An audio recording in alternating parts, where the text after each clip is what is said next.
अस्सलाम वालेकुम दोस्तों। इससे पहले जो प्रोजेक्ट्स अपलोड किया गया जिसमें हमने देखा कि कंप्लेंट्स के रिकॉर्ड्स हम कैसे मेंटेन कर रहे हैं, अब उसे बनाने का जो मेथड्स है वो शुरू कर रहे हैं। और ऐसे नए दोस्त जिन्होंने डायरेक्ट इसी वीडियो को ओपन किया है और उन्होंने वो प्रोजेक्ट नहीं देखा, तो आप काइंडली पहले ये ऊपर मौजूद आई कार्ड को क्लिक करके उस लिंक को जो सा है वो देख लें, ताकि आपको एक कॉन्सेप्ट क्लियर हो जाए कि हम क्या प्रोजेक्ट जो सा है वो बना रहे हैं। तो आइए शुरू करते हैं। कंप्लेंट्स हमने जो है वो उनके लिए एक रिकॉर्ड मेंटेन करना है कि अगर हमें एक फ्रंट डेस्क पे बैठे हुए किसी एक कंपनी में ये जिम्मेदारी दी गई है कि आपने जो आने वाली कंप्लेंट्स है उसका रिकॉर्ड मेंटेन करना है और उन्हें सॉल्व करवाना है, तो हम अपने उन लोगों को जो उन कंप्लेंट्स को सॉल्व करने जाते हैं उन तक वो डाटा हम कैसे एक प्रॉपर तरीके से पहुंचा सकते हैं। तो यहाँ पर सबसे पहला काम हम जो करेंगे, हम एक टेबल क्रिएट करेंगे जो उन लोगों के लिए टेबल्स होगा तो जो बेसिकली हमारे मुश्किल क्लाइंट्स हैं। हम कोई भी उन्हें सर्विस प्रोवाइड कर रहे हैं, हमारा फ्रिज एसी का काम है, हमारा गाड़ियों के हवाले से काम है, हमारा इलेक्ट्रॉनिक्स की किसी किस्म की रिपेयरिंग की सर्विसेज फ्राहम कर रहे हैं। तो जिन क्लाइंट्स को हमने कुछ इंस्टॉलेशन करके दी है उन्हें हम सर्विस भी फ्राहम कर रहे हैं, तो हम उसका एक रिकॉर्ड मेंटेन करना चाहते हैं। तो हमें सबसे पहले एक ऐसा टेबल क्रिएट करना पड़ेगा जिसमें उन क्लाइंट्स की डिटेल्स होगी जो कि हमारे पास मौजूद है। तो पहले हम क्रिएट की ऑप्शन में आएंगे, टेबल डिजाइन पर आएंगे और यहाँ से आकर हम जो सा है उन क्लाइंट्स की डिटेल जो सी है वो हम वहाँ पर ऐड करेंगे। तो सबसे पहले हम जो सा है वो एक सेल नंबर के हवाले से फील्ड्स बनाएंगे ताकि उनका रिकॉर्ड्स मेंटेन कर सकें। और इस पे ये हमने ऐड कर लिया। अब इसके बाद दूसरी चीज जो सी है इनपुट मास्क, इसमें डाटा जो सा है वो किस पैटर्न पे लिखा जाए, ये हमने पैटर्न तरतीब दे लिया। फिर हमें जो सा है वो जिस कंपनी का हम काम कर रहे हैं हमने वो मेंशन किया ताकि हमें पता चले कि ये किस कंपनी की तरफ से कंप्लेन आई है। तो हम यहाँ पर आकर जो सा है कंपनी नेम दे देते हैं। इसके बाद हमारे पास कॉन्टैक्ट पर्सन, उस कंपनी में कौन से फर्द हैं जिनसे हमारी बात होनी है, वो हम यहाँ पर आकर कैप्शन में उनका नाम लिख लेते हैं।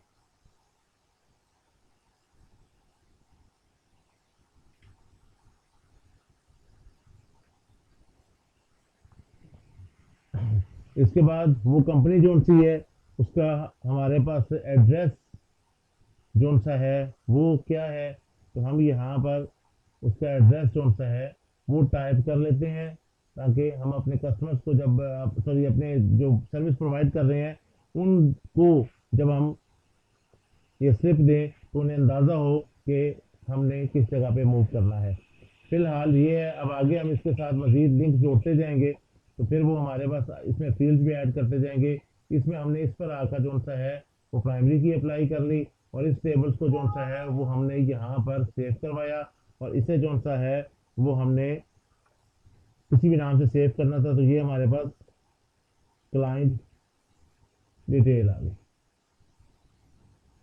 अब इस पे जो सा है वो हम अपने उन तमाम क्लाइंट्स का रिकॉर्ड जो सा है वो ऐड करेंगे, जैसे कि हम यहाँ पे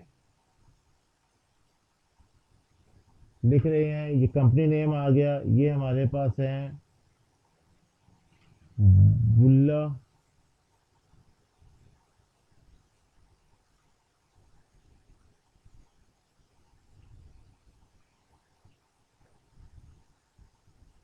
ब्रदर्स। कॉन्टैक्ट पर्सन इसमें जो से हैं वो हमारे पास अनस साहब हैं और इसका एड्रेस जो सा है ये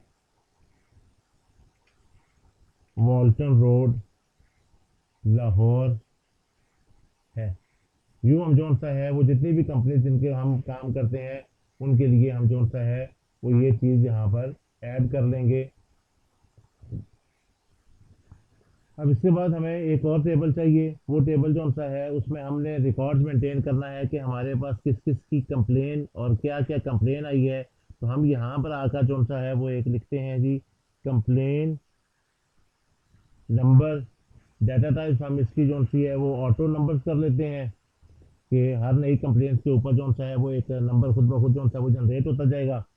और फिर यहाँ पर आकर जो सा है वो हमने सेल नंबर जो सा है वो टाइप करना है, क्योंकि हम इसकी मदद से उसका लिंक जो सा है वो जनरेट करेंगे कि किस आदमी ने, किस कंपनी ने हमें कंप्लेन करवाई है। फिर हमारे पास जो सा है वो कंप्लेंट्स है, तो ये यहाँ पे कंप्लेंट्स की टाइप आ गई कि उन्होंने कंप्लेंट जो सी है वो किस टाइप की है। अब हम यहाँ पे ये समझ रहे हैं, यहाँ पे हम थोड़ा सा इसका कैप्शन दे दें ताकि बाद में हमें प्रॉब्लम ना हो। ये कंप्लेंट टाइप आ गई, ये हमारे पास कौन सा है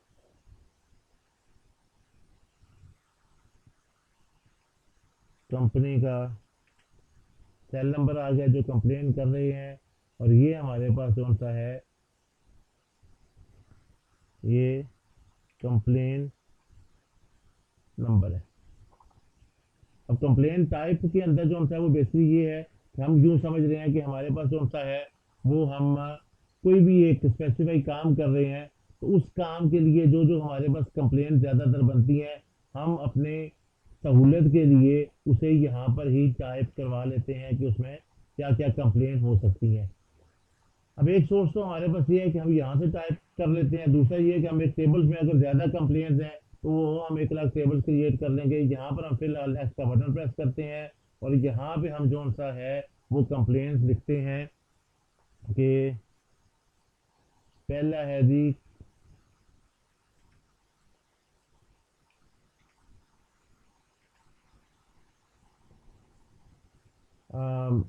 यूँ समझ लें सीसीटीवी कैमरास के हवाले से हम जो सा है वो काम कर रहे हैं, तो एक कंप्लेन हमारे पास अक्सर ही आती है जी कैमरे का रिजल्ट क्लियर नहीं है। फिर है जी data no safe, data safe नहीं हो रहा।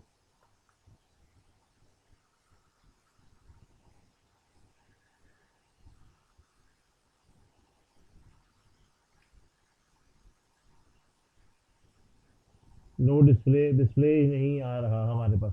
बेसिक से मतलब जैसे जैसे जो मेन से है फॉल्ट वो हम वहाँ पर जो सा है वो हम इसके अंदर मेंशन कर लेंगे कि क्या क्या प्रॉब्लम्स आ रही हैं, तो वो हम वहाँ पे लिख लेंगे। जैसे कि जी वो डिस्प्ले नहीं आ रहा, डाटा हमारा सेफ नहीं हो रहा, कैमरे का रिजल्ट जो सा है वो क्लियर नहीं है, या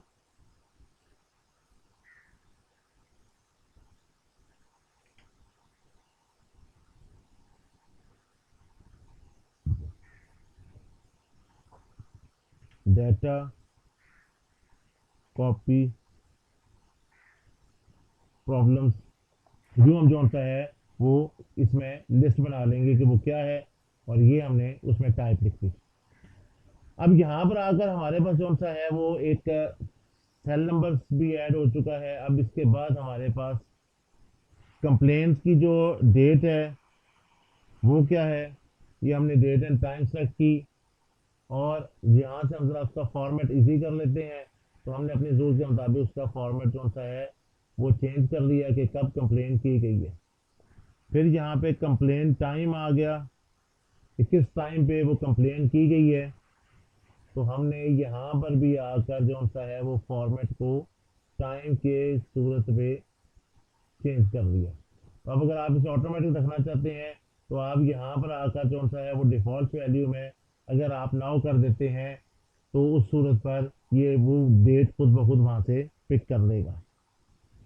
तो अब हम ये चाहते हैं कि हमारे पास ये डेट और टाइम खुद ब खुद लिखा जाए जिस वक्त वो है, ऑटोमेटिकली ऑपरेटर्स को उसे ऑपरेट ना करना पड़े। तो ये जो करंट डेट है इसके आपने डाटा डिफ़ॉल्ट वैल्यूज़ के अंदर आकर आपने डेट है तो आपने इज इक्वल टू डेट लिखना है और ब्रैकेट स्टार्ट और क्लोज कर देनी है, तो ये आपके पास आ जाएगा, इसकी डेट आ जाएगी। और यहाँ पे हम क्लिक करते हैं तो डिफ़ॉल्ट वैल्यूज़ के अंदर ही आकर हम लिख देते हैं, नाउ लिख देते हैं। तो अब ये होगा कि जो डेट और टाइम हमारे पास जब वो कंप्लेन लिखी जा रही होगी, तो वो जैसे हम उसे ओपन करेंगे तो वो डेट और वो टाइम जो है वो ऑटोमेटिकली वहाँ पर खुद ब खुद आ जाएगा। तो हम जब रिकॉर्ड लिखेंगे तो वो इसके साथ साथ खुद ब खुद शो होना शुरू हो जाएगा।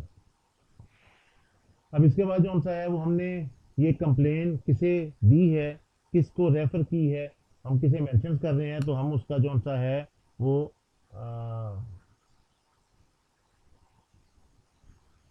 रेफर के हवाले से जो हमारे पास हम जिन लोगों को कंप्लेंट्स के लिए भेजते हैं, हम उनके नाम जो सा है वो यहाँ पे टाइप कर देते हैं जी।